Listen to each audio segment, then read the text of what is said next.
Hi, Martin here. Today I want to show you how to lower the front end of your Dodge Dakota or Durango. I recently did a 5.5-inch drop on the back here by flipping the axle to the other side of the leaf springs. Now it's time to get this thing level and we're going to lower the front end. And this is going to be relatively simple, but it could be more involved. We're going to see what happens once I get it drop down. We're going to try for around 2.5 to 2 3/4 inches drop, and we're going to see what happens, how it handles afterwards. So there may be more involved to, I want to keep it handling well. I don't want it bouncing around and be unsafe. All right, well, let's get this back into the garage and I'll show you what needs to be done. So let's get started. First, I just want to take a measurement and see where we're at right now. So you can see, if we go to that high spot on the fender flare here, right there, be 35 7/8, let's call it. Almost 36 inches. And then here on the back, I would call that 33 5/8 to right there. All right, the first thing we want to do is raise the vehicle, get the tires off the ground. That way you unload the torsion bars.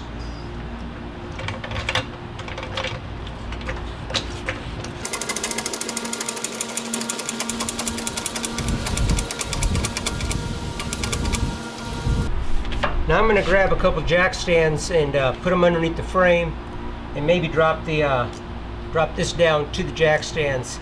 I wouldn't exactly trust this with your life, and better be safe than sorry. Okay, as we get underneath the vehicle here, right here we got the torsion bar. This goes all the way up front to the lower A-arm, and then right here is your torsion key, and right here is the bolt for the torsion key. This is how we adjust it. This is either 24 millimeter or 15/16. Now if you look carefully there, I have marked it already. Right there I got a mark, and at the very top of the shaft I got another mark, and that is lining that up. So as we turn this outward, we'll be able to count how many rotations and make them even from one side to the other. All right, here we go. That actually doesn't turn too hard. I'm surprised. Okay, we got one turn there. That's 2, 3, 4, 5, 6, 7, 8. I'm going to go ahead and drop the other side 8. We'll drop the vehicle down and see where we're at. All right, I went ahead and took it out for a drive. I couldn't tell any difference the way it handled. I mean, I was pitching it left and right. It handles great, so I didn't notice any difference there. That was good. Now, pull out the tape measure and see what we got. All right, looks at 33 and just a hair over 5/8. So that's nearly a 2 1/4 inch drop. So that's significant. So for every 4 turns, you're dropping 1 1/8 inches. That actually evens it up with the back. About the easiest lowering I've ever done.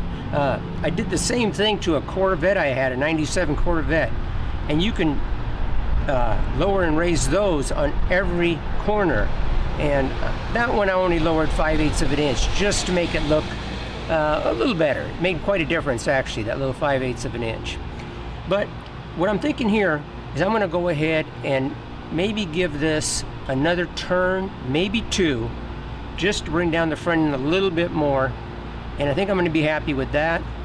And then it does need new shocks anyway, so I'll look into some performance shocks and probably go ahead and get some that are a little bit shorter than when we got in here right now.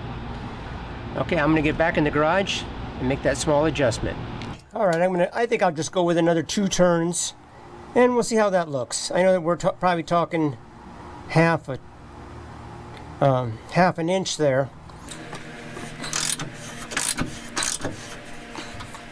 There's 1, and there's 2. Now I'll get the other side. All right, now we'll let it down and see what happens here.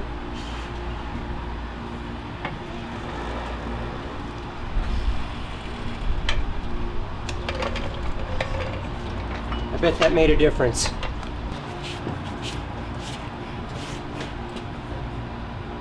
It definitely needs new shocks.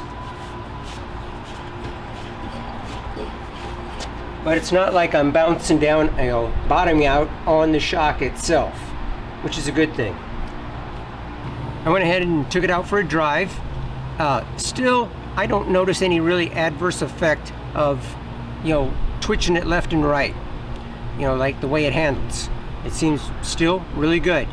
Now, I did notice it might be hitting the bump stops on some bumps. I can kind of feel that. You get a little bit of a rough ride that way.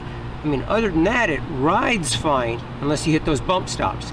Now, what it brought it down to was 33 1/8 inches right there. The rear is 33 3/4, so we're talking 5/8 of an inch difference, higher in the rear, which actually is going to work out just fine for me, because I got another project coming up with the rear end, a small adjustment I want to make that I'll show you in a future video. But that is going to level that. We're going to drop it another 5/8 of an inch in the rear, and it's going to fix another problem, actually 2 problems. And so please check me out on that upcoming videos, and you can do that by simply hitting the subscribe button right down there and that little bell symbol right next to it, and that way you don't miss anything. All right. And I'm also an Amazon affiliate. Please check out the links in the description, where you'll find Amazon links to maybe products and tools that we used in this video, and you can do all your Amazon shopping through one of those links, and that helps out the channel financially, and I sure appreciate that. All right, I hope you guys found this helpful and informative, and if you did, appreciate the thumbs up, and we will see you on the next one.